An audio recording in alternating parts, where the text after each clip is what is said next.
Muchas gracias, buenos días para todas y todos. Bienvenidos a este espacio. Muy grato estar acá con el Archivo General de la Nación. Esta asistencia técnica se hace en el marco del Subcomité Técnico Nacional de Sistemas de Información, que es un comité del SNARIF que se encarga de dar algunas orientaciones en términos de sistemas de información. Es importante que las entidades territoriales cada vez consoliden mejor sus sistemas de información para que puedan tener una interoperabilidad y un flujo de información que les permita tomar muy buenas decisiones.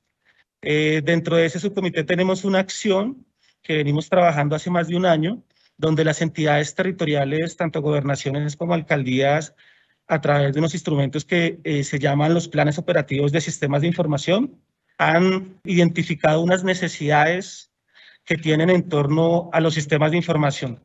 Una de esas necesidades es precisamente algunos temas que algunas entidades del subcomité pueden, digamos, que apoyar. Entonces, dentro de esa identificación de necesidades, se identificaron unas relacionadas al Archivo General de la Nación, donde algunas entidades territoriales solicitaban al Archivo General de la Nación alguna conceptualización básica, algún acercamiento, alguna orientación frente a la gestión documental y al tema de archivos de derechos humanos, que son archivos pues, que en este Sistema Nacional de Atención y Reparación Integral a Víctimas, SNARIF, manejamos pues, con frecuencia.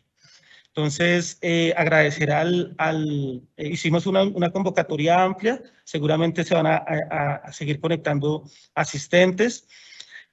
Vamos a tener 2 canales. Este es un evento en vivo, por lo tanto no permite contar con chat ni tampoco con la apertura de micrófonos. En ese sentido, vamos a habilitar 2 canales para que las respuestas de los asistentes puedan ser atendidas. Entonces, las preguntas o inquietudes deberán ser remitidas al correo RNI de Red Nacional de Información, @unidadvictimas.gov.co. Sin más preámbulos, entonces, le damos la palabra a la doctora Adela, del Archivo General de la Nación. Buenos días, bienvenida. Muchas gracias por estar con nosotros. Bueno, muy buenos días para todos. Agradecemos precisamente este espacio y a todas las personas que nos siguen en este momento y que están como asistentes en esta socialización. Es importante desde el Archivo General de la Nación que ustedes obviamente tengan presente que nosotros, además de ser el ente rector que rige la política archivística del país, que vela por el patrimonio documental, también está muy preocupado por la misma gestión administrativa. En pro de eso, desde la Subdirección de Sistemas de Archivos, subdirección la cual represento, nosotros estamos muy encaminados en esa articulación, en poder integrarnos con ustedes para poder obviamente atender sus inquietudes y obviamente esta participación en el Comité de Sistemas de Información es vital porque aparte de los compromisos que tenemos en el SNARIF, también nosotros lo que queremos es poder brindar a ustedes las herramientas para que puedan obviamente identificar estos archivos que tienen que ver con derechos humanos a partir de poderles brindar a ustedes unas nociones fundamentales de gestión documental. Recordemos obviamente que los archivos son garantes de derecho, de transparencia y de acceso a la participación también ciudadana. Entonces es importante para nosotros que ustedes empiecen a identificar, empiecen a contar con estas nociones básicas para que puedan solidificar y respaldar sus decisiones, poder generar esquemas de trabajo y poder obviamente empezar a integrarse más con el Archivo General de la Nación, que es lo que queremos nosotros en esta sesión. Sabemos que estas 2 horas quizás no sean suficientes para poder obviamente lograr este objetivo, sin embargo, tenemos obviamente otros canales que les contaremos al cierre de la sesión, los cuales podrán también contactarnos porque ahí, desde el Archivo General de la Nación podemos aportar mucho más. No siendo más mi presentación, voy a presentar al equipo de trabajo que estará el día de hoy con nosotros en esta socialización. Ustedes podrán ver en pantalla a Victoria Martínez, quien es la coordinadora del Grupo Articulación y Desarrollo, así como Diana Pachón, quien es también una profesional del Grupo Articulación y Desarrollo. Todos estamos obviamente enfocados en esta gran tarea y por ende esperamos que sea exitosa para ustedes. Muchas gracias. Muchísimas gracias, doctora Adela. Entonces, bueno, sin más, iniciemos la capacitación del día de hoy. va a estar dividida en dos partes fundamentales. En la primera parte vamos a tener nociones fundamentales. Aquí me excuso con las personas que tienen conocimientos amplios o conocimientos medios de gestión documental, en la medida en que, pues como dice su nombre, son nociones fundamentales.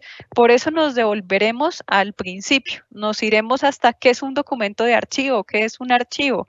Y pues sé que si algunos de ustedes tienen esos conocimientos, pues es un repaso que igual nos sobra.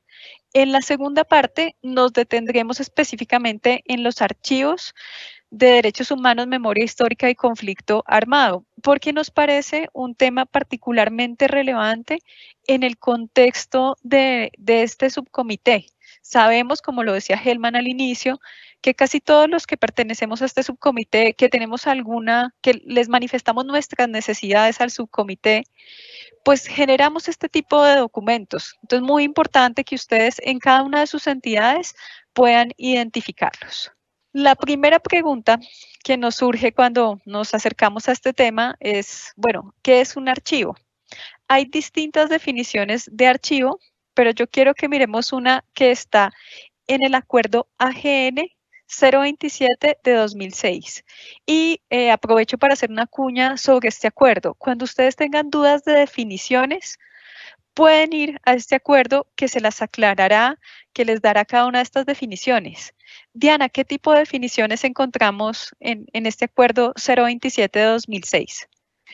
Bueno, este acuerdo 027 de 2006 nos define el archivo como ese conjunto de documentos, si fuere cual fuere su fecha, que está sobre un soporte material que se produce, que es un proceso natural sobre el cual se produce por una entidad pública o privada, que en el transcurso de la gestión, que el archivo es conservando, respetando su orden, respetando un orden natural.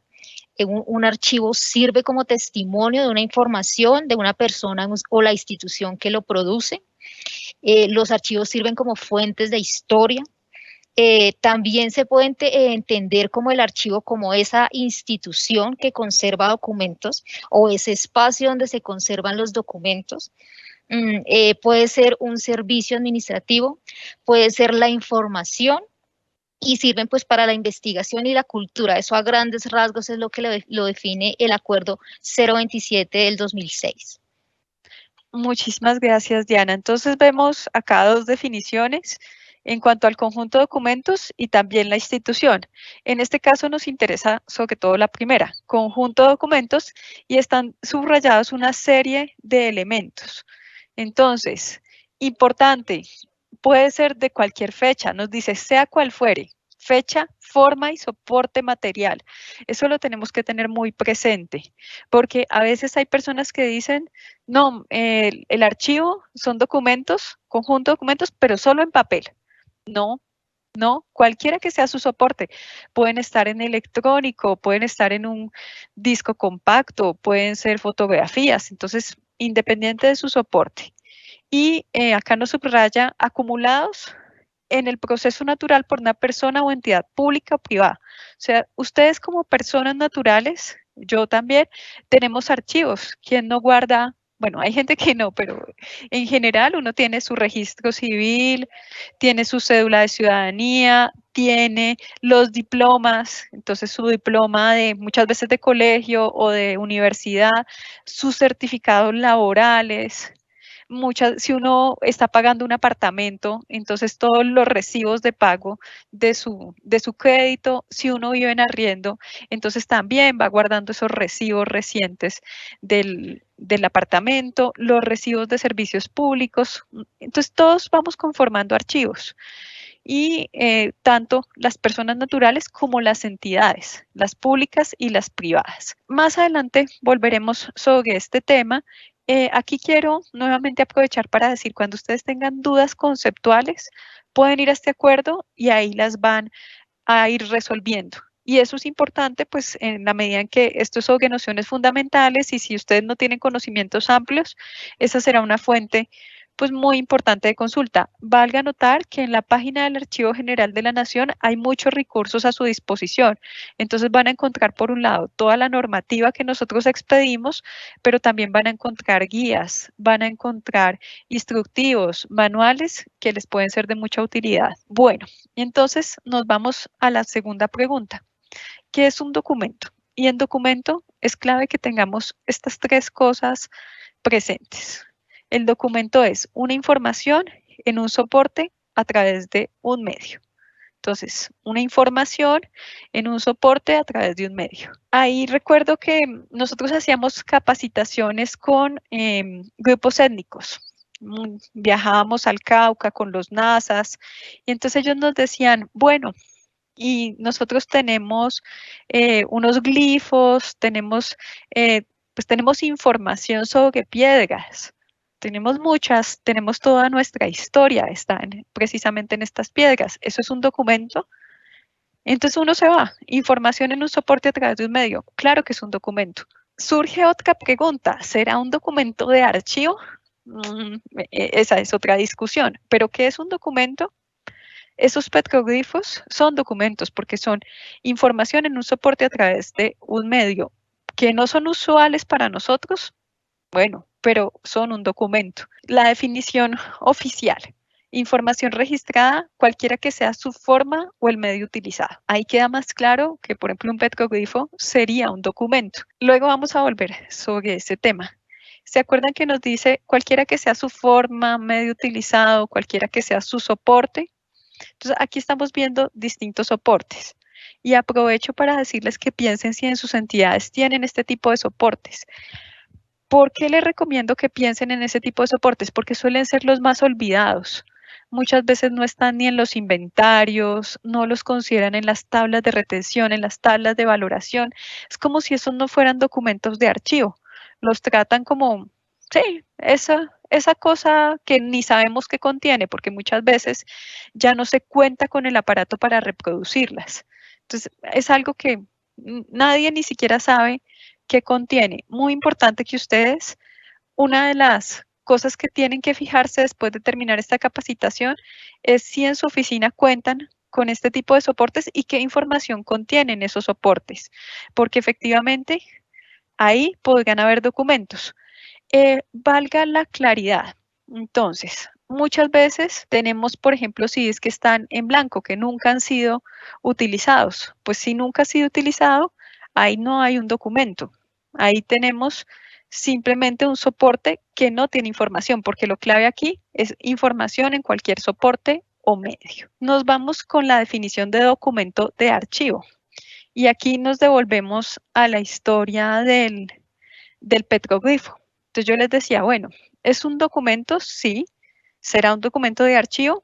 Entonces la definición nos dice que es un registro de información producida o recibida por una entidad pública o privada en razón de sus actividades y funciones.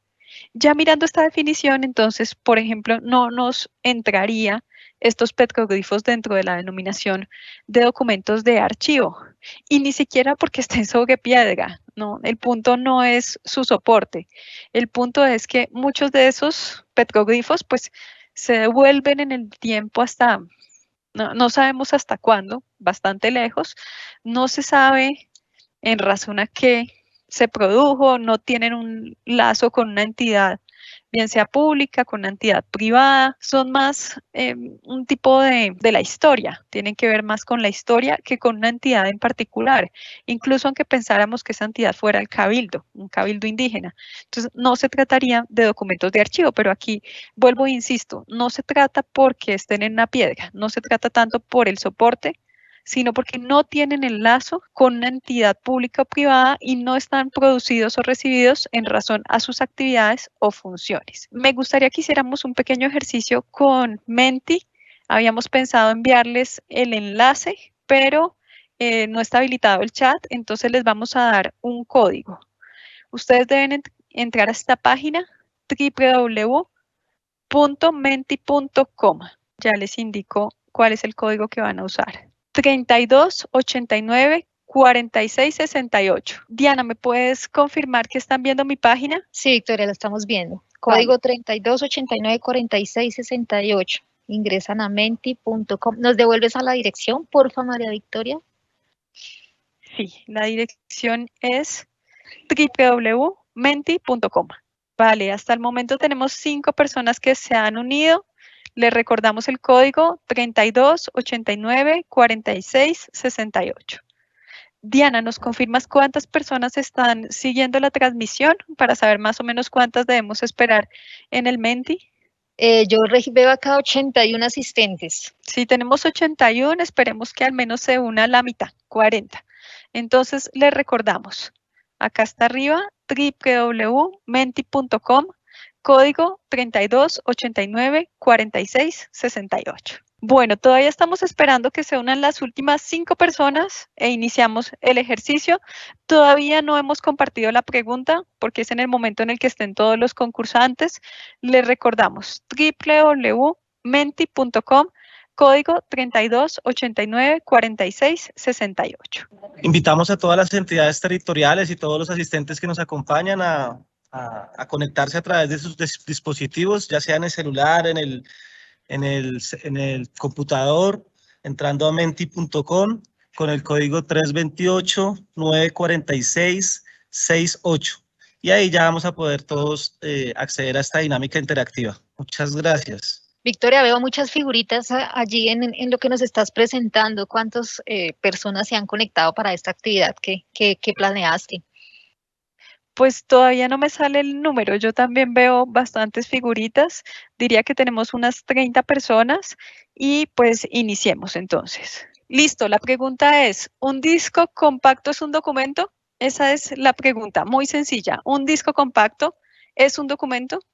Bueno, nos están informando que hay inconvenientes con el ejercicio porque no están apareciendo aquí las respuestas y mis compañeras ya respondieron y me aparece como si nadie hubiera contestado todavía. Entonces, bueno, espero que ya hayan contestado, que ahorita nos salgan los resultados, pero mientras que salen los resultados de las respuestas que ustedes nos dieron, les cuento, esta es una pregunta un poquito tramposa, porque entonces cuando uno pregunta, ¿un disco compacto es un documento? Pues depende qué tiene el disco compacto, porque el disco compacto es un soporte.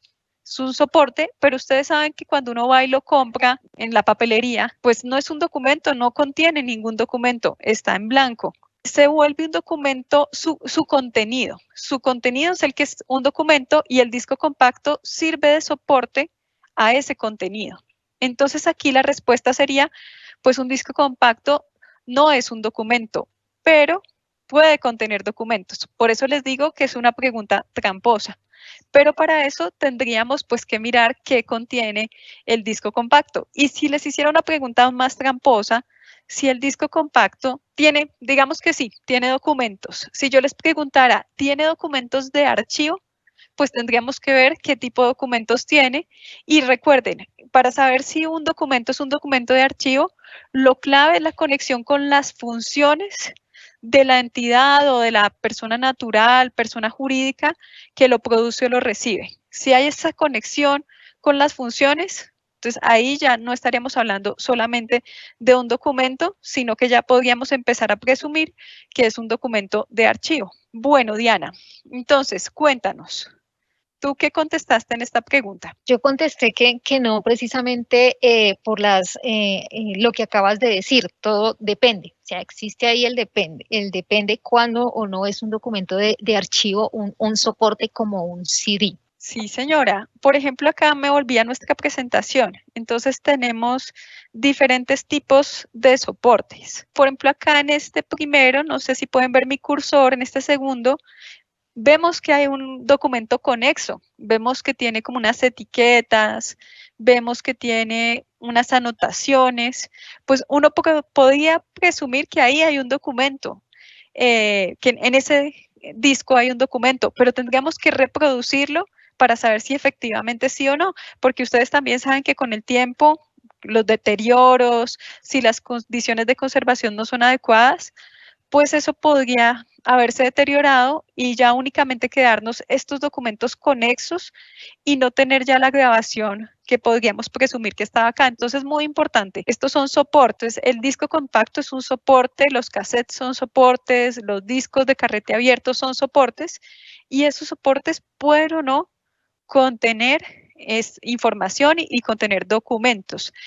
Los invito también a que ustedes no vayan a votar de pronto si tienen en sus oficinas, muchas veces a las oficinas de archivo llegan dispositivos viejos. Llega entonces un VHS, llega un beta, llegan las cámaras de video y pues la verdad es que no es el lugar ni la manera de llegar, pero si ustedes llegan a tener esos aparatos, no los vayan a perder porque muchas entidades no tienen cómo reproducir esos soportes que no son tan usuales y convencionales. Tuvieron en algún momento el aparato y alguien dijo eso está obsoleto y botémoslo, pero sin embargo siguen conservando esos soportes y ya no tienen cómo reproducirlos. Bueno, mentí, no sé qué le sucedió, se quedó paralizado. Lo sabremos solo al final cómo respondieron esta primera pregunta. Entonces, continuando con los documentos de archivo.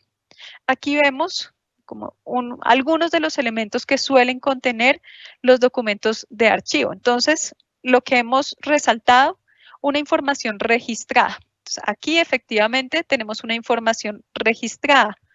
Nos indica, como lo hemos venido diciendo, cualquier soporte. Entonces lo podemos tener, en este caso, por ejemplo, supondríamos que esto es un papel, que está en soporte papel, pero igual podría ser un negativo fotográfico. Los negativos fotográficos están generalmente en plástico, entonces podríamos tener plástico, podríamos tener un disco compacto. Este documento, por ejemplo, aquí vemos que nos tiene un formato, nos tiene una fecha, tenemos un medio, un lenguaje, aquí en la firma.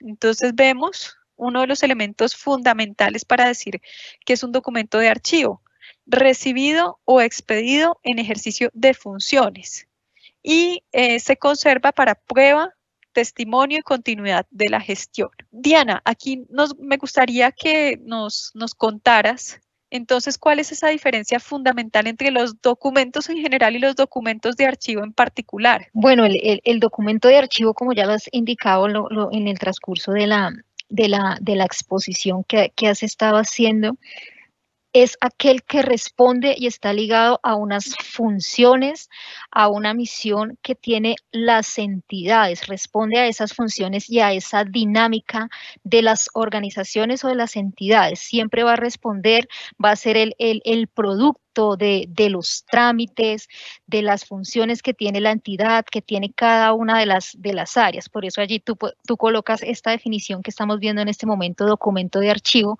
registro de información producida o recibida por una entidad pública o privada en razón de sus actividades y funciones. Siempre el documento de archivo va a responder a esa dinámica.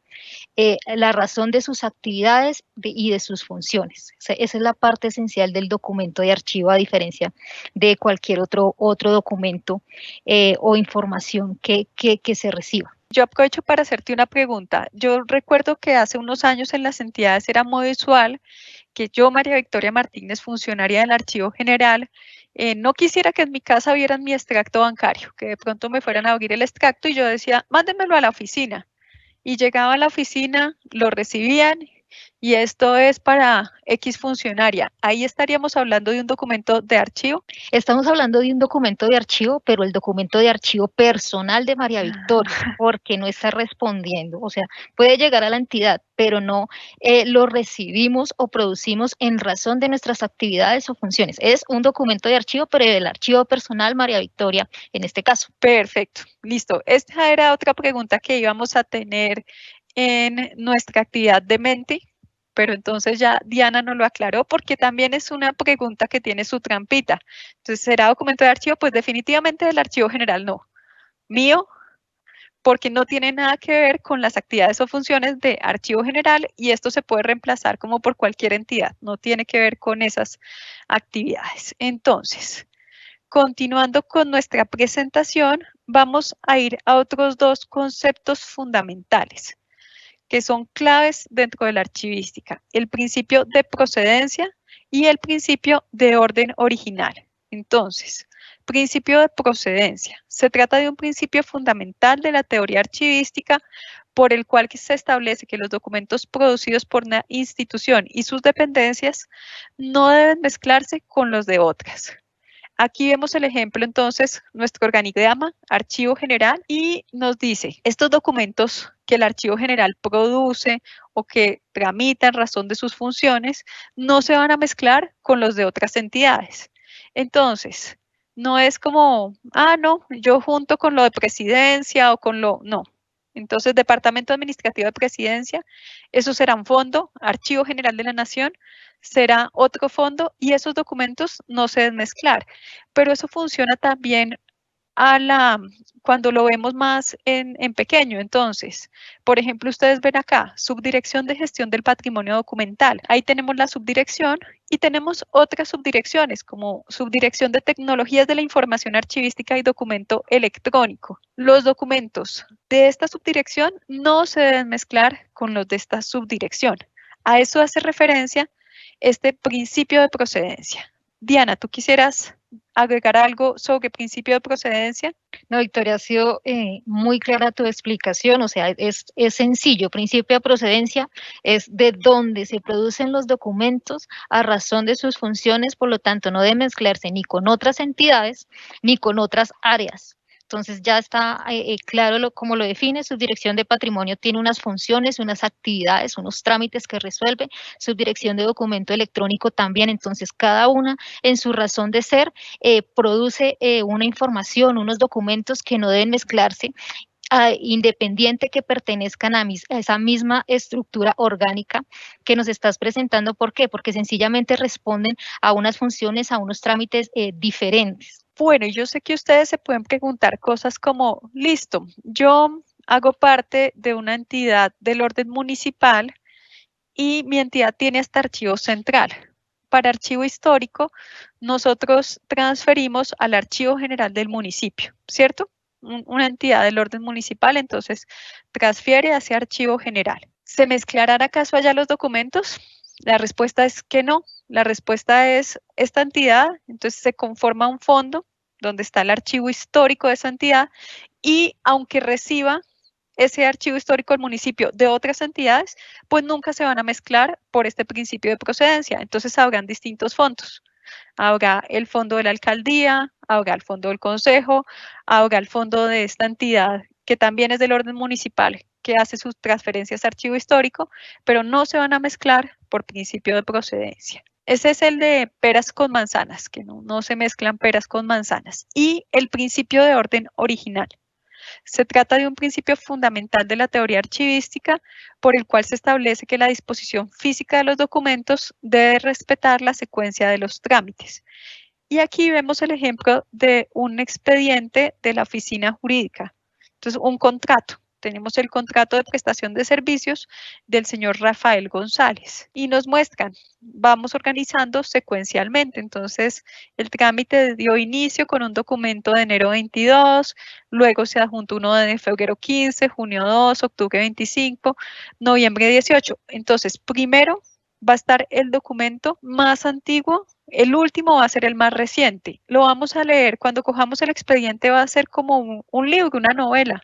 Entonces, que inicia por el principio. Muy importante esto porque hace algunos años en algunas entidades ponían lo más nuevo de primero. Entonces, iban metiéndose al principio lo que iba llegando nuevo. Eso no permite, por ejemplo, tener hoja de control. ¿Cómo vamos diligenciando? ¿Cómo hacemos foliación? ¿Cómo hacemos una hoja de control? Y además es como si tuviéramos la historia del libro al revés, como si empezáramos por el final. Entonces, no, es por la fecha de su tramitación. Aquí una cosa clave que les digo es fecha de tramitación. ¿Por qué? Porque también hemos visto en algunas visitas, ya cada vez menos, pero a veces la gente miraba era la fecha del documento y resulta que ese documento había llegado como soporte de otro. Y entonces uno iba y aparecía primero ese soporte, no porque fue la fecha en la que se tramitó con el documento, iniciando con el documento principal y luego pues sus respectivos anexos. Entonces, muy importante organizar los expedientes de esta manera, de acuerdo al principio de orden original. ¿Quisieras agregar algo respecto a este principio? Sí, acá es así como se dan los hechos, es siempre, por lo general, este principio se evidencia mucho el orden cronológico, o sea, lo que está allí. Me gusta cuando mencionas el tema de las fechas, porque si bien es cierto, los documentos en sí tienen una fecha, pero cuando inicia el trámite al interior de las entidades es al momento de realizar esa radicación, cuando lo enviamos a la entidad y la entidad le asigna ese número de radicación y esa fecha. Es a partir de ahí que inicia el trámite, independiente que el documento sea del día de ayer, si lo radican hoy, para la entidad y quien está organizando esos expedientes va a iniciar el trámite al momento de que se realiza esa radicación. Por eso es tan importante las oficinas de correspondencia, porque son ellas quienes abren, es donde inicia todo, toda esa conformación de expedientes es allí, en las oficinas de correspondencia, y por eso existe la radicación y el consecutivo y demás. Diana, y por ejemplo, si el trámite inicia por una actuación de la misma entidad, entonces, ¿cuál será la fecha? ¿Qué marca el inicio de la vigencia de ese documento?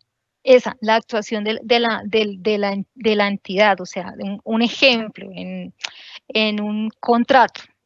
Voy a poner lo que siempre lo hacemos con contratos, pero el contrato empieza su tramitación al momento que una dependencia hace manifiesta una necesidad, entonces hacen unos estudios previos, un análisis del sector y todas esas situaciones administrativas, allá empieza a tramitarse un proceso contractual, o sea, toda esa parte precontractual, que si bien es cierto, se oficializa o se formaliza el contrato con la firma y las pólizas y demás, el contrato inició mucho antes de que exista el documento, la minuta contractual, inicia con la parte precontractual y todo eso debe estar junto en el expediente, es allí donde inicia, o sea, los trámites o los expedientes se conforman por solicitud de un ciudadano que nos escribió o por las necesidades propias de la entidad dentro de sus funciones. No sé si fui clara, Victoria.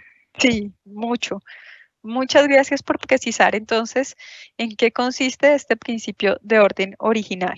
Entonces, vamos a pasar a un tema relacionado, pero nos vamos a meter en la organización documental, que yo sé que a ustedes les interesa muchísimo y estos principios son fundamentales para poder lograr esa organización documental. La organización documental es un proceso que está compuesto de fases. Entonces tenemos clasificación, ordenación y descripción. Vamos a ver cada una de estas fases. Entonces, respecto a la clasificación, esta es la fase del proceso de organización documental en la cual se identifican y establecen agrupaciones documentales de acuerdo con la estructura orgánico-funcional de la entidad productora, fondo, sección, subsección, series, subseries y asuntos, y tipos documentales. Nos dice que es una labor intelectual mediante que se identifican y establecen las series que componen cada agrupación documental. Bueno, de la clasificación me interesa, no lo vamos a ver a profundidad, no tenemos suficiente tiempo, pero entonces, ¿recuerdan el principio de procedencia? Esa clasificación tiene que ver mucho con este principio de procedencia. Entonces, los documentos del Archivo General no se van a mezclar con los de la Presidencia de la República, por ejemplo, pero a nivel interno, entonces recuerden, fondo es todos los documentos de una entidad. Entonces, nos mencionaba secciones, entonces, por ejemplo, tenemos acá las subdirecciones. Entonces, los documentos de una subdirección no se deben mezclar con los de otra subdirección. También nos hablaba de series y subseries.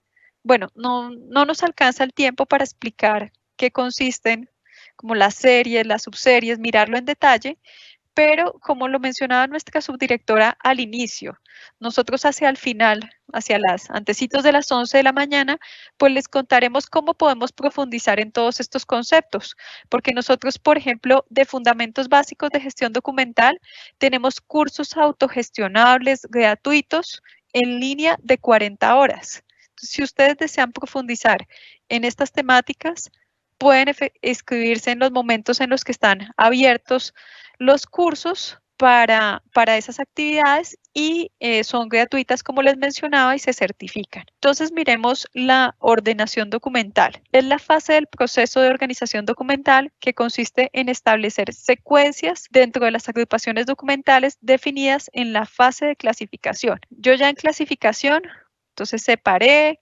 dije, estos son los documentos de esta subdirección, de esta otra subdirección, que son las secciones. Al interior de las subdirecciones yo tengo grupos de trabajo y lo de los grupos de trabajo tampoco se debe mezclar entre sí. Entonces, por ejemplo, en nuestra subdirección tenemos el grupo de inspección y vigilancia y el grupo de articulación y desarrollo. Además, al interior de los grupos, y se acuerdan que mencionábamos series y subseries, entonces son unas secuencias también que están relacionadas con las funciones que tienen estas áreas. Una de las funciones de nuestra área es capacitar. Entonces, nosotros tenemos una serie documental que es el programa de capacitación. Entonces, tenemos programa de capacitación y en esa serie documental, pues van a estar todos esos documentos de las capacitaciones que dictamos. Ahí ya estamos viendo esa ordenación, estamos pasando de la clasificación a la ordenación.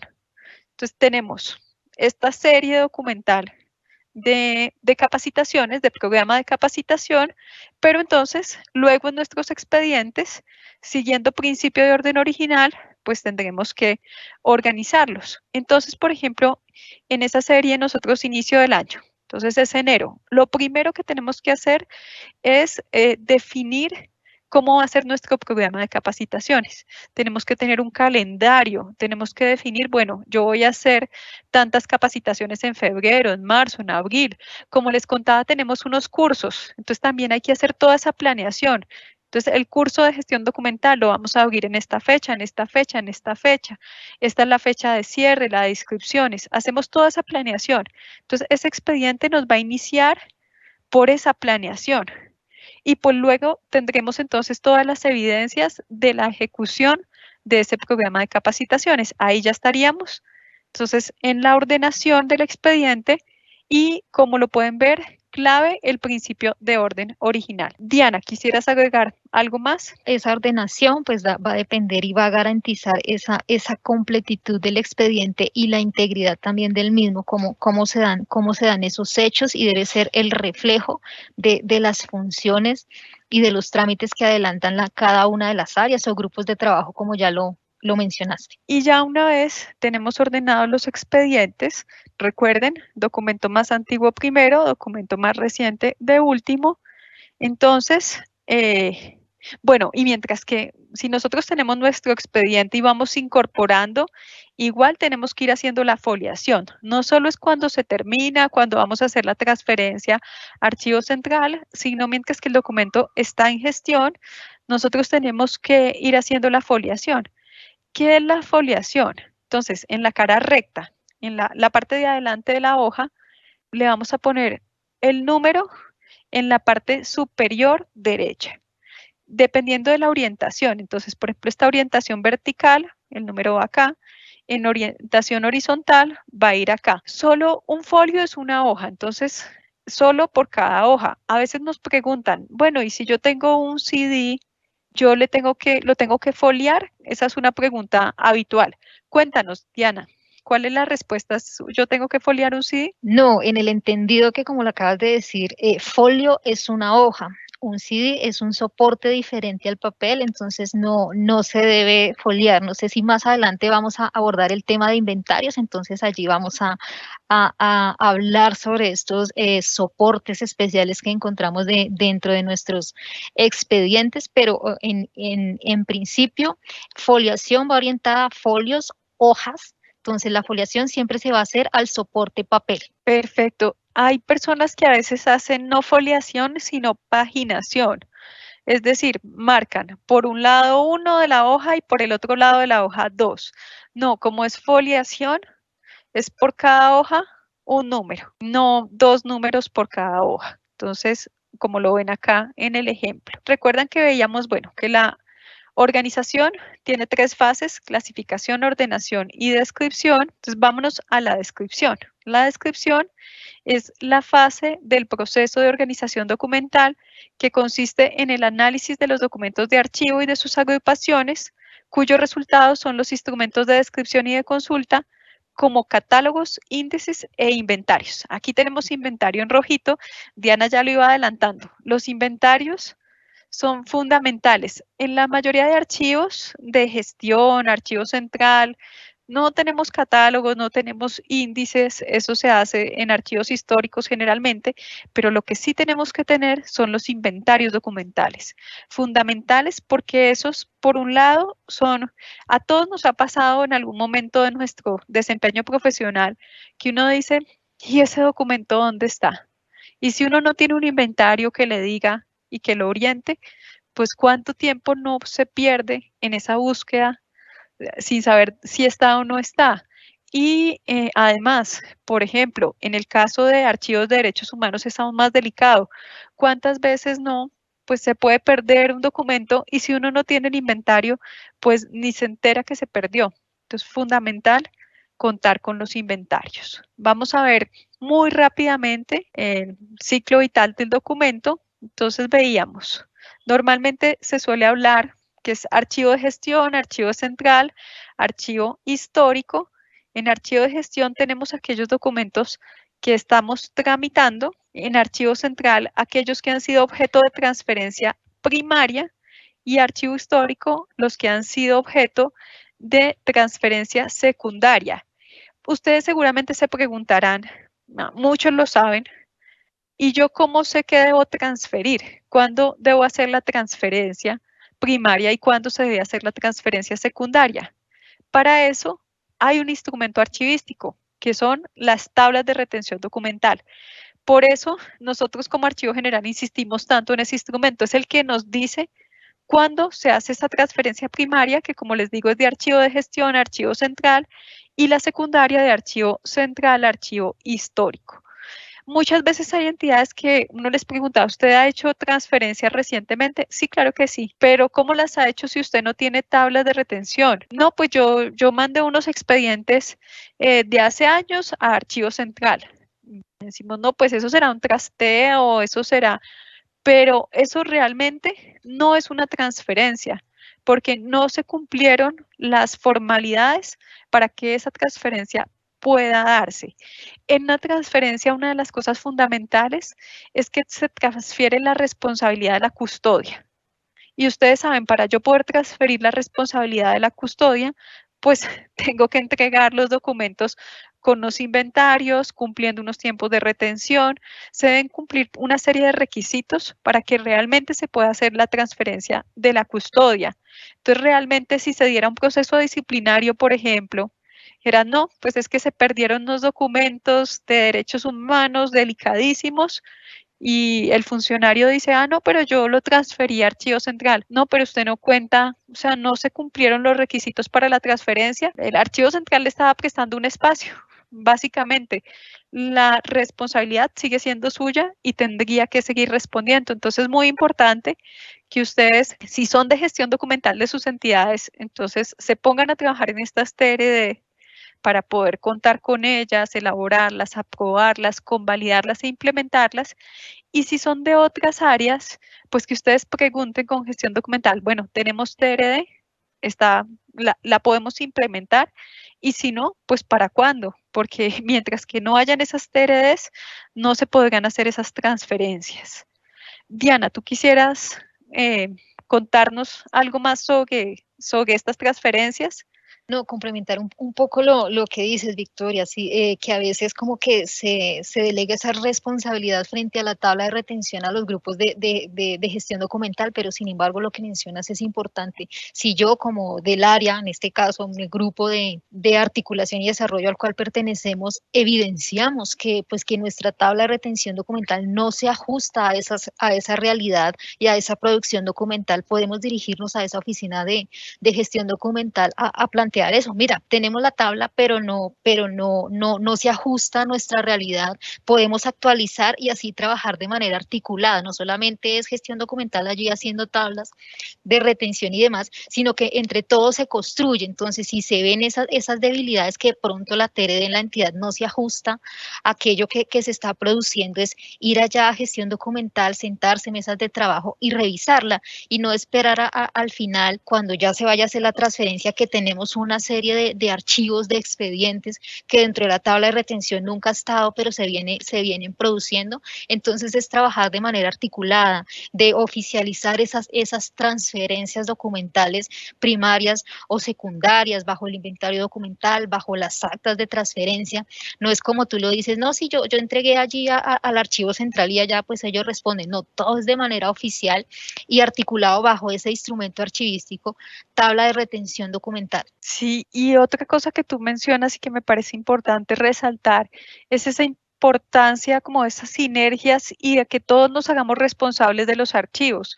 Hay entidades en las que se cree erróneamente, el archivo es responsabilidad del auxiliar, del técnico, y cuando nosotros vamos a la normativa o de gestión documental, o sea, son las salidas sencillas. Cuando nos vamos a la normatividad, entonces, por ejemplo, en Archivo General, ¿quién es la cabeza de toda nuestra gestión documental? Pues Secretaría General, está en cabeza de la Secretaria General, en primer lugar. Entonces, y en sus entidades también será ese primer cargo de naturaleza administrativa, el más alto, será el que tendrá la primera responsabilidad, y luego todos y cada uno de nosotros, funcionarios y contratistas, tenemos responsabilidad sobre los archivos que nosotros producimos en nuestras dependencias, en nuestras áreas. Entonces, muy importante esa responsabilidad compartida y no decir, no, pues es que acá en gestión documental no, nunca nos han dado ninguna orientación, entonces pues lo hacemos así como de la manera que se nos ocurre. Teniendo en cuenta que son las 10 de la mañana y que tenemos 2 temas para hoy, vamos a pasar a nuestro segundo tema. Lo que hemos visto hasta ahora es una pincelada. O sea, esto fue lo más básico. Como les decía, los invitamos a profundizar en el tema en todos los eventos que tenemos dispuestos para ustedes. Nosotros en el año en el Archivo General tenemos eventos todas las semanas, varios eventos por semana gratuitos en los que ustedes pueden participar. Lo pueden consultar en nuestra página www.archivogeneral.gov.co y ahí encontrarán toda la información sobre capacitaciones, cursos, eventos, exposiciones, para que por favor lo consulten y pues también aprovechen esos recursos que ponemos a su disposición para que profundicen pues en este tema que tiene muchas aristas. Entonces, pasando al tema de derechos humanos. Vamos a empezar por una breve introducción que nos conectará con lo que hemos visto hasta el momento, porque esto vale para todos los archivos. Los archivos hacen suyos los fines del Estado. Entonces, los fines de los archivos son los mismos que los fines del Estado, así lo establece la Ley General de Archivos. Y vamos a mirar 2 fines del Estado en los que es particularmente clave los archivos: garantizar la efectividad de los principios, derechos y deberes consagrados en la Constitución y facilitar la participación de todos en las decisiones que los afectan y en la vida económica, política, administrativa y cultural de la nación. ¿Por qué son tan importantes los archivos respecto a estos 2 fines del Estado? Pensémoslo con ejemplos. Entonces, la participación. ¿Cómo participaríamos nosotros en esas decisiones si no contáramos con la información mínima requerida? Entonces, no más incluso en el proceso democrático. Nosotros necesitamos que el DANE nos dé unas estadísticas, que el DANE nos diga el empleo, la pobreza, la informalidad. Todas estas estadísticas, toda esta información es la que nos va a nosotros permitir tomar decisiones informadas. Entonces, para poder participar en esas decisiones, para participar en los debates públicos, requerimos esa información.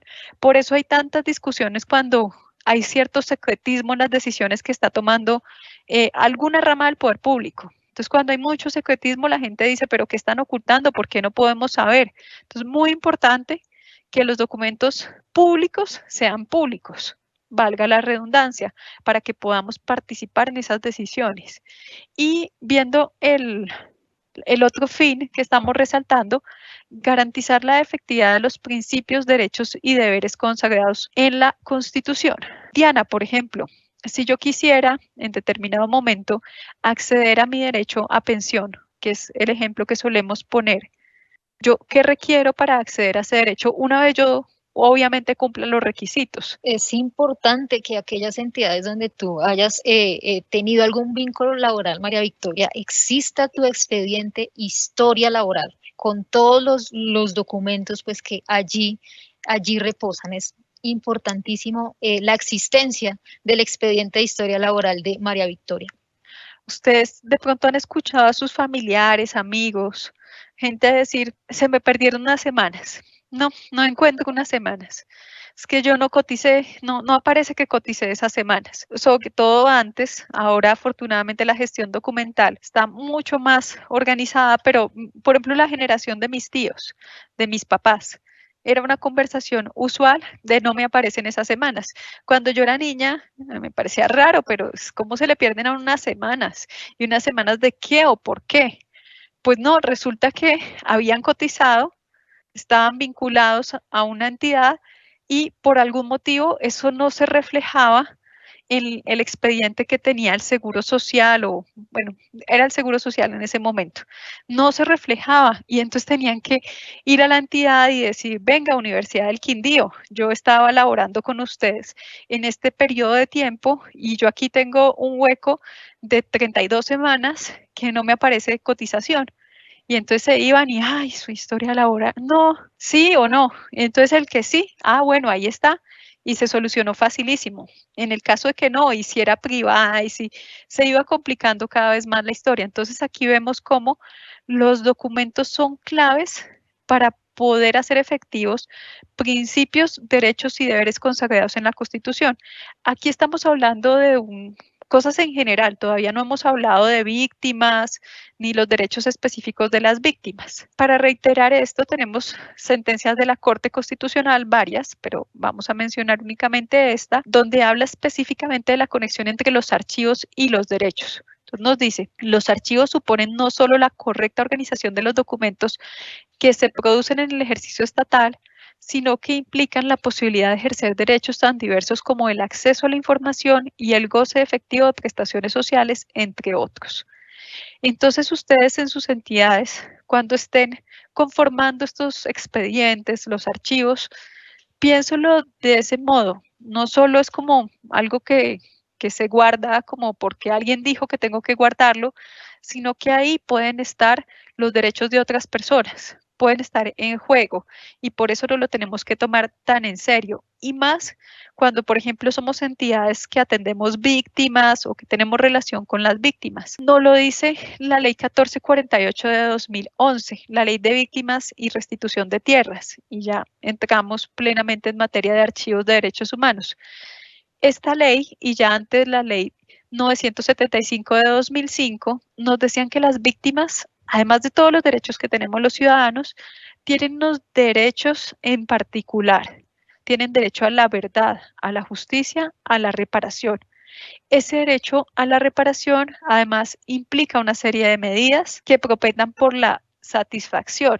Entonces, esas medidas pueden ser de restitución, de indemnización, de rehabilitación, pueden ya darse por vía colectiva, por vía individual, también puede haber una reparación simbólica y para poder ejecutar esas medidas, para poder lograr esa reparación, tenemos que adelantar unas acciones de difusión de la verdad, de restablecimiento de la dignidad de las víctimas y de preservación de la memoria histórica. Y ahí vemos ese nexo tan estrecho con los archivos, porque por un lado, los archivos son un insumo vital para la reconstrucción de esa memoria histórica, pero también son fundamentales para poder acceder a esa verdad, a esa justicia y a esa reparación. Entonces, pongamos el caso de un reclamante de tierras. Probablemente tendrá algunos documentos, no los tendrá él, pero entonces el INCORA, el INCODER, alguna entidad, por ejemplo, podría haberle titulado un baldío, puede darse el caso. y resulta que la persona pues ya no tiene el documento en su poder, pero eso está en un archivo estatal. Entonces es importante que esos archivos, que pueda acceder a ellos para poder obtener, por un lado, esa verdad, pero también esa reparación, esa justicia. Entonces, muy importante estos derechos de las víctimas, derechos específicos de las víctimas y su conexión con los derechos en general y con los archivos. Bueno, Diana, estos casos son reales, ¿cierto? Sí, efectivamente, Victoria. Ahora creería uno, pues que como hemos avanzado tanto desde la Ley General de Archivos, creería uno que no tendría que llegar a ver este tipo de imágenes. Sin embargo, se presentan casos aún. Tú eras del grupo de inspección y vigilancia antes de estar con nosotros, el grupo de articulación y desarrollo. Cuéntanos qué cosas llegaste a ver sin decir el santo. Sí, esa primera fotografía donde ves tú esos archivos centrales, esas memorias de las entidades cubiertas con plástico para protegerlos de la lluvia, después de una situación de invernal. Podemos encontrar expedientes en rincones de oficinas, así como la nuestra, donde estamos, donde nadie sabe, ya cubiertos de polvo, porque nadie sabe de quién eran, o si el funcionario contratista que los tenía se fue y nunca hizo entrega al archivo de gestión o al archivo central. Entonces están allí como perdidos. Podemos encontrar documentos sueltos por allí, nadie tampoco sabe de quién son, de dónde vinieron, para qué sirven, y si son, como lo has mencionado tú, garantes de derechos. ¿A quién estaremos afectando al encontrar una situación como esta que tú nos estás mostrando allí? ¿Solamente a la entidad o a aquellos ciudadanos que quieren hacer uso de esos archivos? Porque los fines de los archivos son los ciudadanos, a esas entidades a quienes servimos. Entonces, cuando uno ve este tipo de imágenes o las otras que tienes más adelante, se llega uno a cuestionar eso. O sea, una inundación, no se actuó rápido y encontramos la carpeta allí húmeda.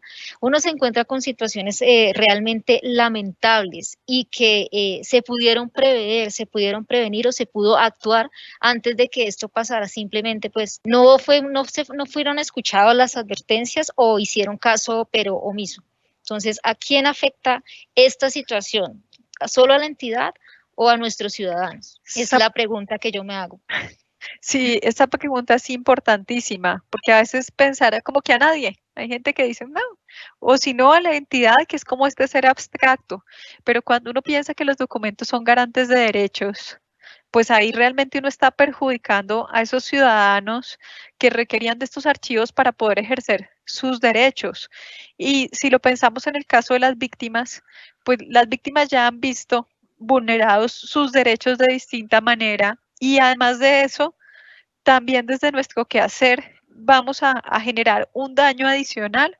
Entonces, si ahí estuviera como la prueba que le permitiera a esta persona desplazada poder demostrar ese desplazamiento, poder demostrar que fue el tenedor de esa tierra antes de ser víctima de este hecho, pues cómo vamos a afectar, ya es suficiente, ya perdió muchísimo, pero una afectación adicional porque nosotros no tomamos las medidas necesarias para que esos archivos se conservaran, se pudieran consultar. Entonces, esa es como la reflexión que hay. ¿A quién afecta que los archivos se deterioren o que los archivos se pierdan o que estén en este estado?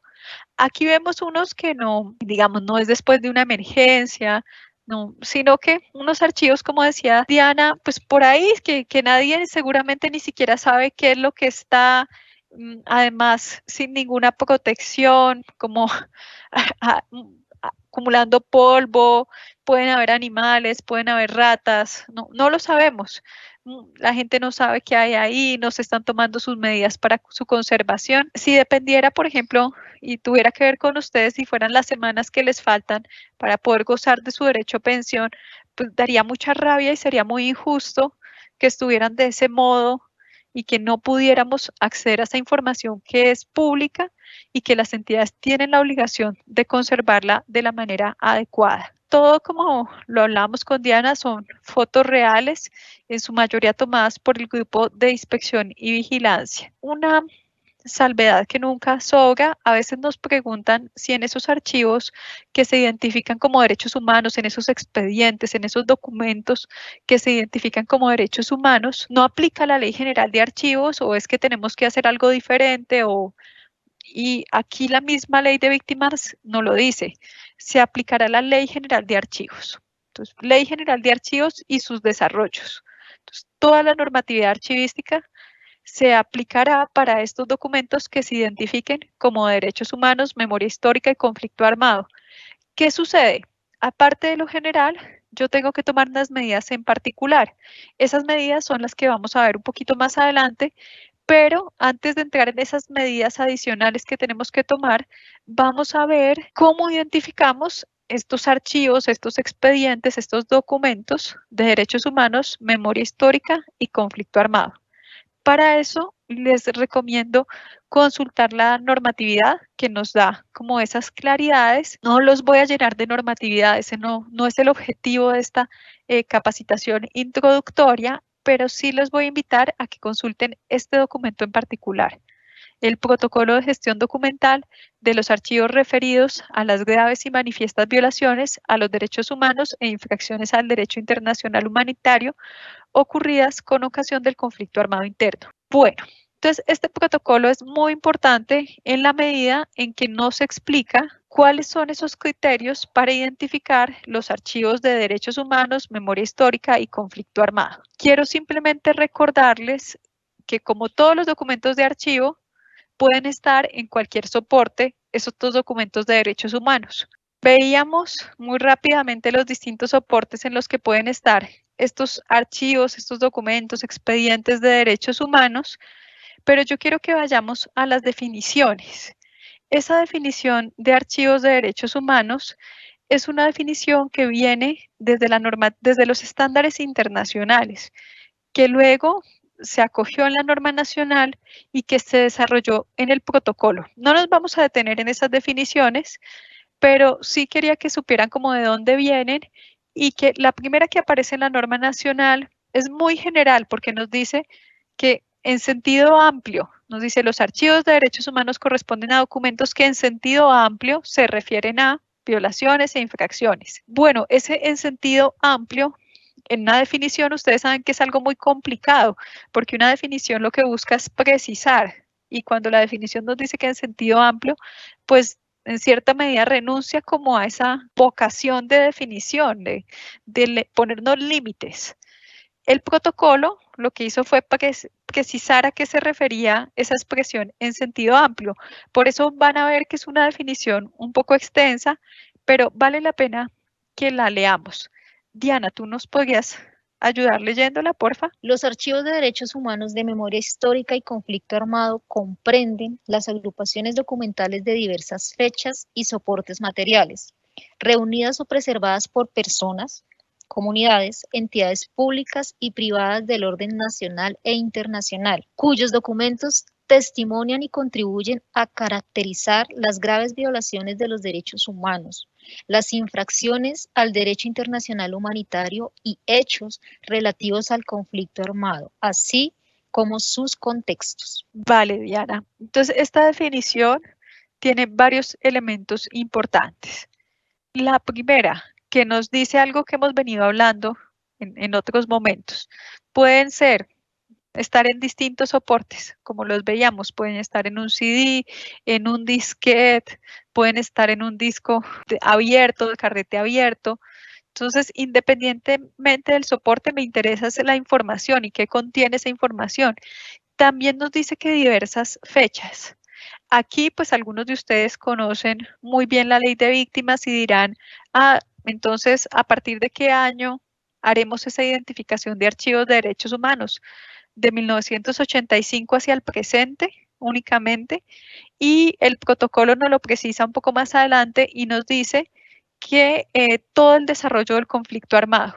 Es decir, que si yo tengo documentos de los 70 que cumplen los criterios que vamos a ver más adelante, se deberán identificar como derechos humanos, memoria histórica y conflicto armado. No nos debemos limitar únicamente de los de 1985 hacia el presente, sino, como les digo, todo el desarrollo del conflicto armado. Igualmente, algo importante que nos dice esta definición es que pueden estar en manos, bien sea de entidades públicas, que es el caso de la mayoría de los asistentes, el caso nuestro, pero también de entidades privadas, porque muchas universidades, por ejemplo, tenían observatorios, tenían grupos de investigación que se dedicaban a ese desarrollo del conflicto armado. Entonces, allá se han producido documentos de derechos humanos, memoria histórica y conflicto armado. Nos dice del orden nacional e internacional. Entonces, nosotros todos somos del país, pero digamos cuántas ONGs internacionales, cuántos organismos internacionales no han, por ejemplo, atendido víctimas. Esos documentos que ellos hayan generado derivados de esa atención a víctimas, pues son de derechos humanos, memoria histórica y conflicto armado. Bueno, acá hay una parte de la definición que es como la equivalencia en sentido amplio. Difícil precisar esta definición. Y aquí vemos hechos relativos al conflicto armado, así como sus contextos. Cuando uno le hablan del contexto, nuevamente como que le abren un abanico.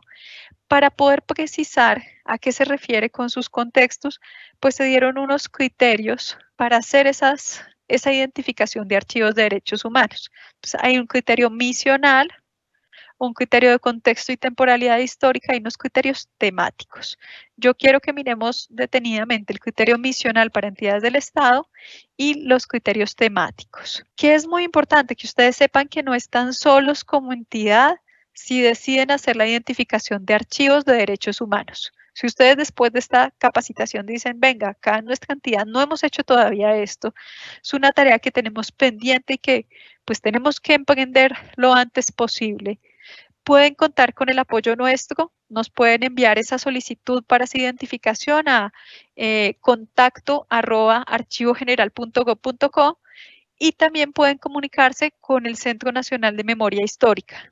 Ambas entidades trabajamos en la identificación de estos archivos de derechos humanos.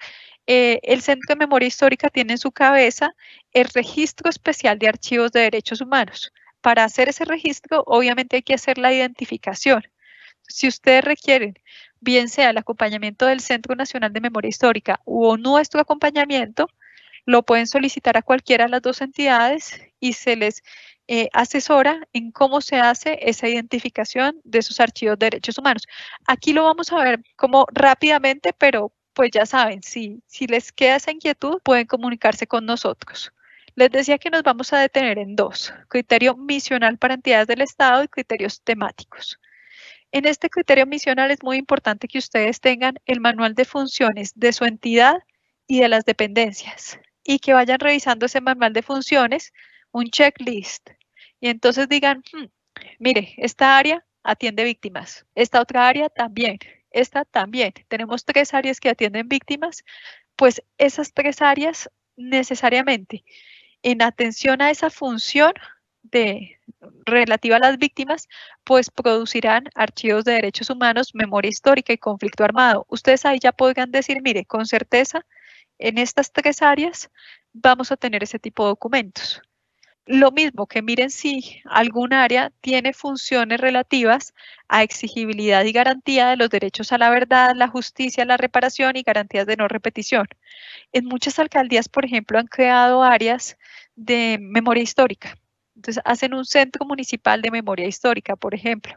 Entonces, ahí vemos exigibilidad y garantía del derecho a la verdad. Entonces, en ese caso, también check. Si ustedes tienen en sus áreas, en sus entidades, ese tipo de funciones. Esta no la tendrá, creo que ninguno de los que estamos aquí presentes, ninguna de las entidades. Actividades de inteligencia y contrainteligencia, así como desarrollo del conflicto armado interno. Entonces, esto en general lo tiene Ejército, lo tienen otro tipo de entidades. A veces en las alcaldías tienen unas actas de consejos de seguridad. Entonces, ahí pues sí tiene que ver con el desarrollo del conflicto armado interno. Esas actas se debieran identificar como derechos humanos, memoria histórica y conflicto armado. Les dije que también nos íbamos a detener en el criterio temático. Entonces, el criterio temático, el protocolo nos da 8 elementos temáticos. No los vamos a mirar todos porque hay unos que yo creo que se pueden agrupar. Entonces, el primero es muy sencillo. Si nosotros tenemos en algún expediente, si tenemos documentos relativos a graves violaciones de los derechos humanos y derecho internacional humanitario, eso se tendrá que declarar inmediatamente como derechos humanos, memoria histórica y conflicto armado. Por ejemplo, la entidad atendió un desplazamiento forzado. Entonces, a las víctimas de ese desplazamiento forzado, pues ahí hay una grave violación a los derechos humanos. Entonces, todo eso que tiene que ver con esa atención, con ese hecho, se tendrá que identificar. Pero también se tendrán que identificar, y aquí es clave decirlo, no es que tenga que cumplir todos estos criterios temáticos, con que cumpla solo uno, se deberá hacer la identificación. Entonces vamos al siguiente criterio temático, el relativo a acciones de exigibilidad de derechos y recuperación de memoria histórica. Todas esas acciones que adelantan las víctimas, que adelanta la comunidad para exigir sus derechos y que llegan a nuestra entidad en razón de nuestras funciones, pues también tendremos que identificarlos. Lo mismo que si hay proyectos de recuperación de memoria histórica, que la entidad participe o apoye. Los relativos a acciones institucionales derivadas de denuncia de violaciones de derechos humanos. Las acciones pueden ser pues, las que tomamos en un momento inmediato, entonces, por ejemplo, llegan estas personas desplazadas y todas esas acciones de atención a esta población, pero también las que se toman a mediano, a largo plazo, pues se debe hacer esa identificación. Esta es muy similar a otro criterio, que es el relativo a respuestas institucionales. A mí me gusta, pues me parece que son básicamente la misma, acciones y respuestas. Entonces, esas acciones que nosotros tomamos frente a la denuncia de violaciones a los derechos humanos. Bueno, muy importante, se deben identificar los relativos a los perpetradores de las violaciones a los derechos humanos. Hace poco, bueno, no, ya hace algunos meses tuvimos unas reuniones con la Superintendencia de Vigilancia y Seguridad Privada. Ellos tienen muchos expedientes, por ejemplo, del origen y de la conformación de las Convivir. Claro, ellos tenían que identificar esos documentos como derechos humanos porque tienen que ver con los perpetradores de violaciones de derechos humanos. Entonces, hay que hacer esa identificación y luego vamos a ver, posterior a la identificación, pues hay que tomar unas medidas particulares para proteger, para difundir, para salvaguardar estos archivos. Y los relativos a los modos de vida, proyectos sociales, políticos y comunitarios afectados. Esa es parecida a los relativos al contexto local, regional o nacional de desarrollo del conflicto. Y esta en particular requiere una reflexión más juiciosa, porque aquí no nos está hablando directamente de la violación a los derechos humanos. No es la que nos dice es que acá hay una violación a los derechos humanos, pero por ejemplo, en los Montes de María habían unos proyectos económicos muchas veces apoyados desde la institucionalidad y esos proyectos económicos, pues unos iban bien, otros iban bueno, pero habían unos proyectos que estaban andando con un apoyo institucional. Cuando se dieron todas estas violaciones sistemáticas a los derechos humanos, pues la población tuvo que desplazarse, algunos fueron asesinados. En todo caso, esos proyectos productivos también fueron afectados. Y aunque se refiere a un antes de de esos hechos victimizantes, pues precisamente esos expedientes de esos proyectos productivos también nos dan cuenta de qué fue lo que se perdió con el conflicto armado. Entonces, por eso es tan importante que se identifiquen como derechos humanos, porque luego, para las víctimas, por un lado, cuando emprendan esas acciones de restitución de esos derechos, pues será importante poder decir, mire, esto era lo que yo tenía antes, esto fue lo que yo perdí, pero también a futuro, para la historia será clave decir, bueno, es que, ¿qué había antes de? ¿Cuáles fueron esas afectaciones? Entonces, acá vemos esos criterios temáticos. Aprovecho para hacer otra cuña. En el mes de noviembre y en el mes de diciembre tendremos un curso virtual autogestionable de 40 horas específicamente sobre esta temática. Archivos de derechos humanos, memoria histórica y conflicto armado. Las inscripciones para el primer curso se abrirán por un único día, el 20 de octubre. Pueden entrar a nuestra página www.archivogeneral.gov.co y ahí podrán inscribirse y profundizar sobre la materia. Del criterio de contexto y temporalidad, No nos vamos a detener, solo quisiera recordarles que cuando ustedes en sus entidades emprendan ese proceso de identificación de los archivos de derechos humanos, memoria histórica y conflicto armado, pues ustedes podrían iniciar, por ejemplo, por archivo de gestión.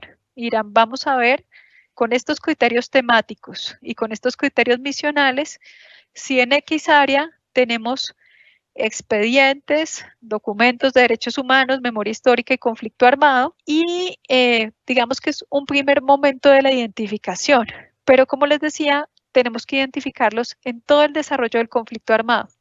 Es decir, en un segundo momento ustedes tendrán que hacer ese mismo ejercicio en archivo central y luego en archivo histórico. Entremos a las medidas del protocolo. Recuerden, aplica Ley General de Archivos y sus desarrollos.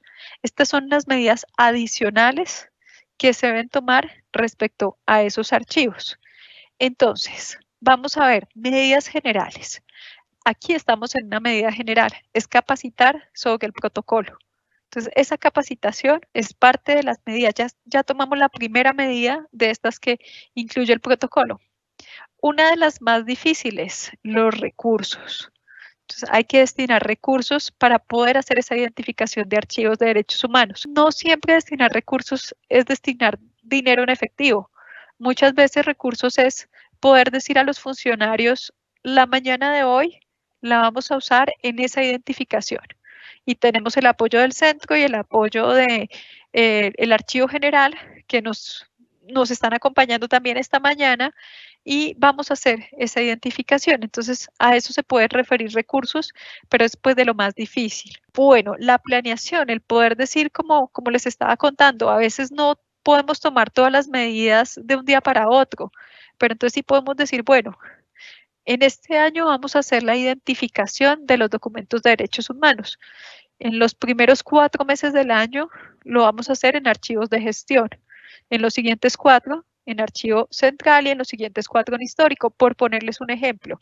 Es poder planear cómo vamos a implementar estas medidas, empezando por esa identificación. Vamos a las medidas de protección. Entonces, muy importante, y lo mencionaba mi compañera Diana hace ya un rato, ¿cuántas veces los riesgos no se pueden evitar? O sea, muchas veces los riesgos se pueden mitigar, se pueden prevenir. Entonces, muy importante que ustedes identifiquen los riesgos que tienen en los archivos. Diana, tú nos quisieras contar el caso de una entidad, sin decirnos santo tampoco, pero alguna que no haya identificado adecuadamente sus riesgos y qué ha pasado, y otra que tú desde tu rol en inspección y vigilancia digas, bueno, estos lograron prevenir que se materializaran esos riesgos. Sí, pues esos riesgos en mucho a lo que estás mencionando hacia el tema de lo que es la conservación. Cuando uno hace la inspección y vigilancia, ve que hay una goterita que simplemente pudo haberse tapado, haber hecho el mantenimiento de la teja, del canal. Sin embargo, por el tema de que siempre se indica, no, es que no hay recursos, no hay plata, no hay no sé qué, esa gotera se convierte en un problema y en una catástrofe cuando vienen las temporadas de invierno.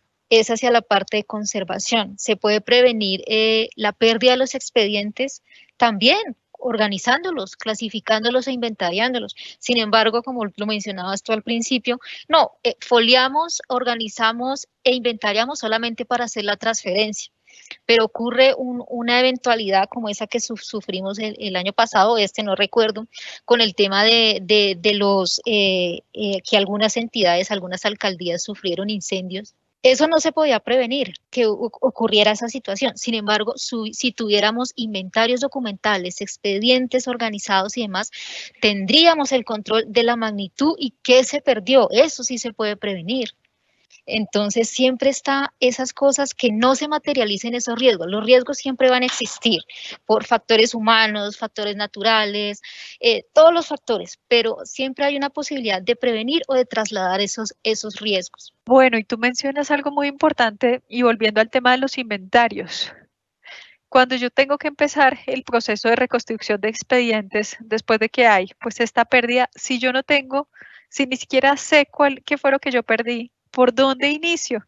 Pues entonces hacer la tarea de qué fue lo que se perdió. Eso es requiere mucho tiempo, requiere mucho esfuerzo y muchos recursos. Ahora sí, mientras que si yo prevengo, requiero muchos menos recursos. Además que tú nos hablabas de unos riesgos en general que tienen todos los archivos, pero estos archivos de derechos humanos tienen unos riesgos también particulares. Entonces, por ejemplo, en los casos que tenemos información sobre los perpetradores de violaciones de derechos humanos o infracciones al derecho internacional humanitario, pues ahí hay unos riesgos, como también lo mencionaste, humanos. Ahí puede haber intención de algunas personas de desaparecer documentos.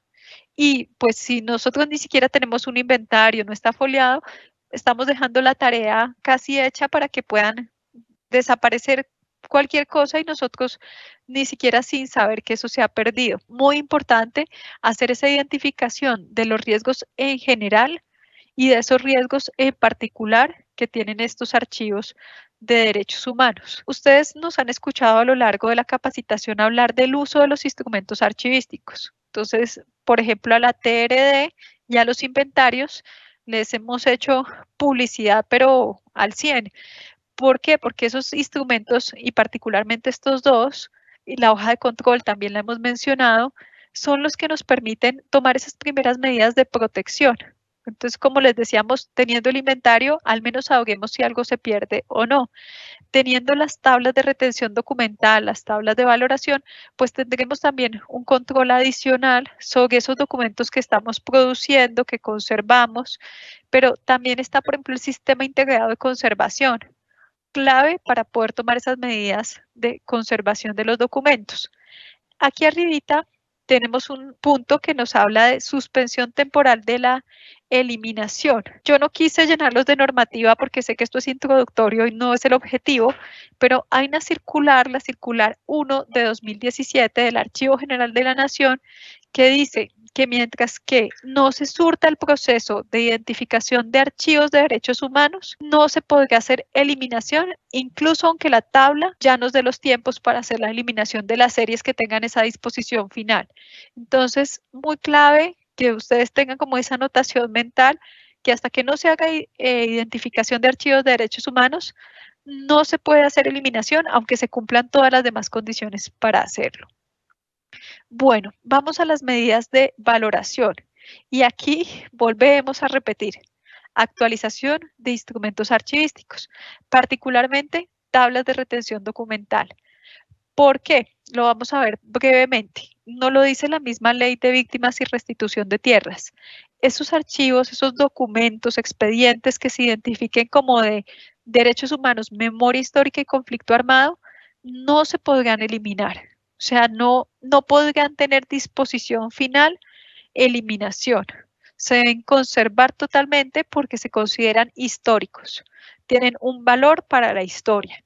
Entonces, por eso, en las tablas de retención documental, si eventualmente tenemos una serie que tiene expedientes de derechos humanos, pues no se podría hacer la eliminación total de esa serie. Se tendrán que seleccionar esos expedientes que fueron identificados como derechos humanos y se conservarán totalmente. Medidas de acceso. Entonces vamos a las medidas de acceso. Ustedes saben, Ley 1712 de 2014, el acceso tiene que ser lo más amplio posible, salvo las excepciones de ley. Entonces vamos a verlo acá. Principio de máxima divulgación, salvo las excepciones de ley, por información clasificada, por información reservada. Muy importante que cuando ustedes actualicen sus tablas de retención documental, una vez identifiquen los archivos de derechos humanos, los expedientes de derechos humanos, pues en su página web, en transparencia, también informen ese cambio, esa actualización de los instrumentos archivísticos, teniendo en cuenta que ya se hizo la identificación y se ajustó la valoración. Diana nos lo adelantó hace ya bastante al inicio, dijo, más adelante vamos a hablar del inventario documental. Nos interesa particularmente este instrumento archivístico porque sabemos que es el que ustedes manejan en la mayoría de oficinas. Tienen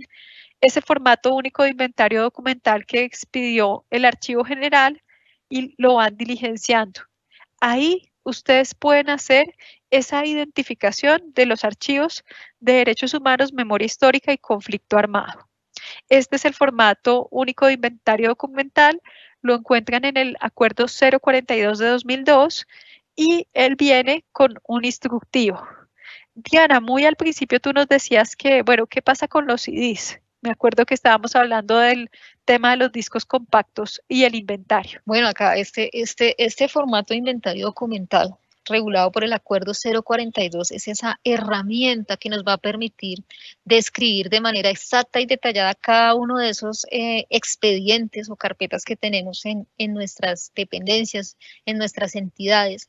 Les hablaba yo que este inventario en el campo de notas es el que es clave, como la palabra que tú usas, para identificar allí esos documentos diferentes al papel de archivo que tenemos en nuestros archivos, valga la redundancia. Entonces, allí en el campo de notas, tú describes el expediente X, contiene un CD y si es posible, identificar el documento que está en ese CD. La reclamación de Diana Bernal frente al proceso de restitución de tierra. Allí es importante ese campo de notas, describir esa información que no podemos describir en todos los campos anteriores. Ese inventario documental es un instrumento, una herramienta básica que deberían tener actualizado todas las entidades en sus archivos de gestión, en sus archivos centrales, o sea, siempre debe existir, como bien lo mencionabas, Victoria, no solamente para hacer la transferencia primaria, no, el inventario documental se debe diligenciar, se debe actualizar en la medida que se crean los expedientes, en la medida que esos profesionales crean documentos, producen documentos, reciben documentos y conforman esos expedientes. El inventario documental es clave desde el inicio de los trámites. Allí se va a registrar, va a permitir tener ese mapa de qué produce la entidad, qué series documentales tienen, el volumen documental, y bien lo hablabas, Victoria, que en un caso de reconstrucción de expedientes, de pérdida de expedientes, ¿qué voy a reconstruir o sobre qué voy a trabajar si ni siquiera sé qué tengo? Entonces, por eso es importante este inventario documental, y en el campo de notas es donde se registran ese tipo de anotaciones, que hay CDs, que hay videos, que hay planos, que hay mapas, que hay fotografías. Es allí donde los vamos a tomar en ese campo de notas. Ese campo de notas, bueno, es fundamental por lo que nos mencionas, pero también porque ahí se hace la identificación de los expedientes de derechos humanos, memoria histórica y conflicto armado. Entonces, no es que debamos hacer un inventario diferente a nuestro formato único de inventario documental, no. Nosotros lo diligenciamos como usualmente se diligencia según el instructivo que viene con él. Y en el campo de notas es donde nosotros vamos a registrar, que ahí se hace la identificación de archivos de derechos humanos, memoria histórica y conflicto armado. Acá tengo un ejemplo tomado justamente de la Unidad para las Víctimas, Dirección de Reparación, Subdirección de Reparación Individual. Y ustedes van a ver que aquí nos identifican que es de derechos humanos y derecho internacional humanitario.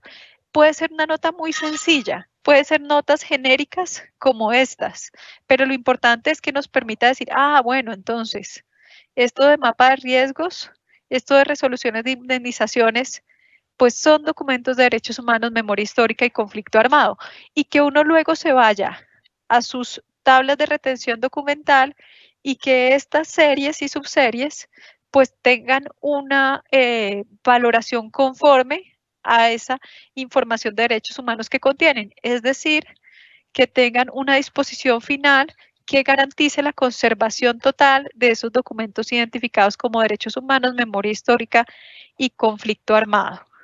Diana, ¿quisieras agregar algo en este sentido? Victoria, o sea, ya tú lo has mencionado, ese campo de notas, y para el caso de los archivos de derechos humanos, de los documentos de expedientes de derechos humanos, allí en ese campo de notas, esa notica que nos permita identificar no solo a los que hacen parte del área y del archivo de gestión del archivo central, sino para los ciudadanos y las demás áreas. Esa es la importancia del inventario documental, que debe ser accesible y debe hacerse no para mí, es para el área y para los ciudadanos y para las personas interesadas en conocer esta información. Por eso la importancia de utilizar el inventario, de que se reflejen las series y las subseries, porque debe ser transparente para todos, de la existencia de esos archivos, de la existencia, de la normalización de esa información, que no solamente, allá Diana es la que se conoce el archivo de gestión y es la única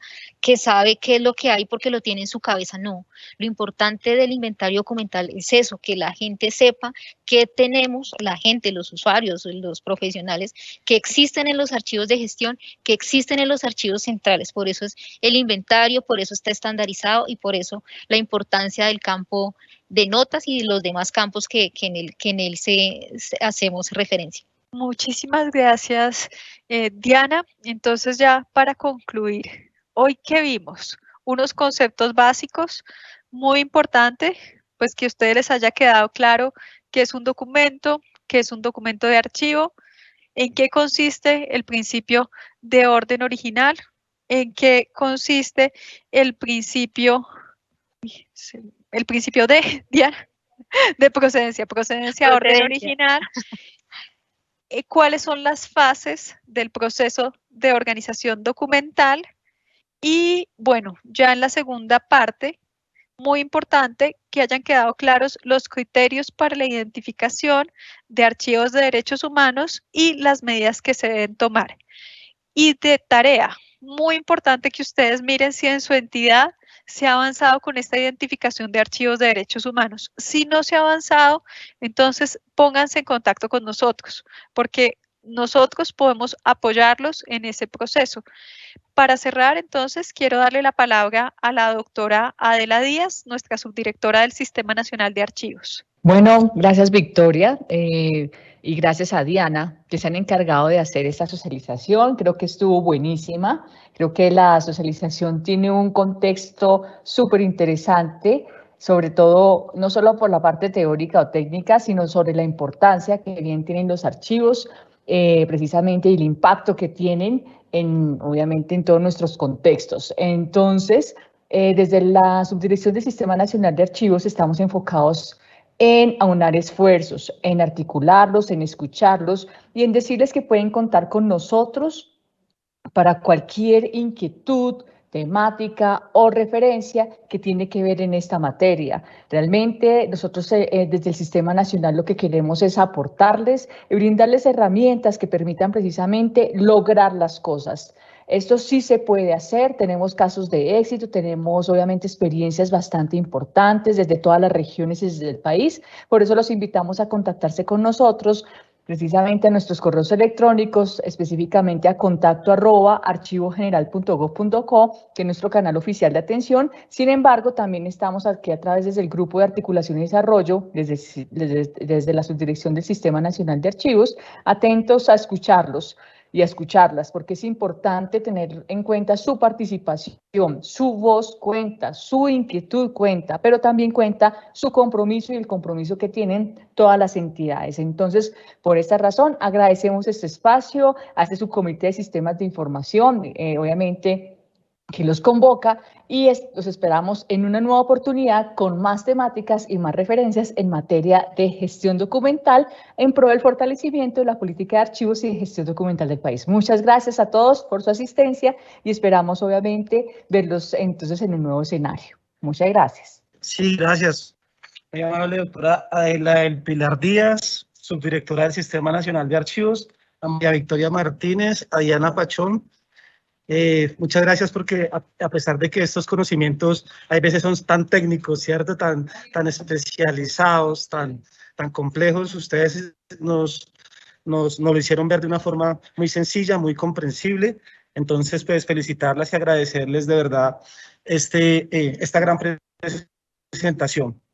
Tenemos alrededor de 98 asistentes, tuvimos 113 asistentes en el momento en que más hubo, en este momento hay 98, les recordamos que si tienen preguntas las pueden remitir al correo rni@unidadvictimas.gov.co y nosotros ya desde el subcomité de sistemas de información articularemos con el archivo para que tengan esas respuestas a esas preguntas. Es importante que sigamos fortaleciendo los mecanismos de articulación entre la nación y el territorio. Ese es un objetivo de los subcomités, tanto nacionales, que es en el que nos encontramos nosotros, como los subcomités territoriales de sistemas de información que existen en gran parte de las entidades territoriales.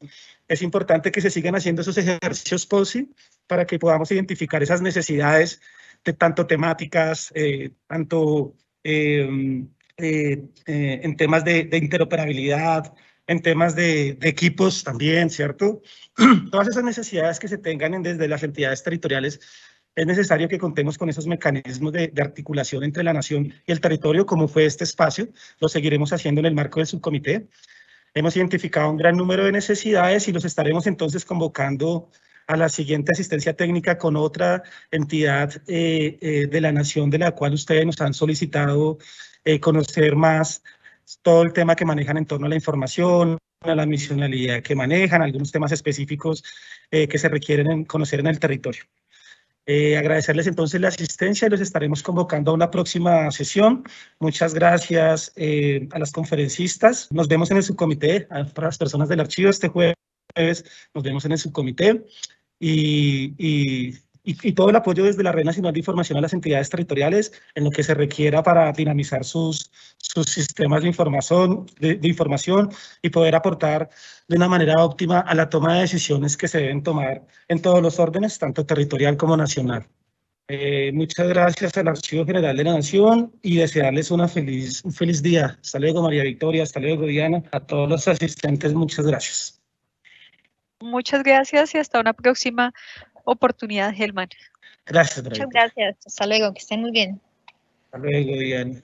Hasta luego, doctora Adela. Muchas gracias.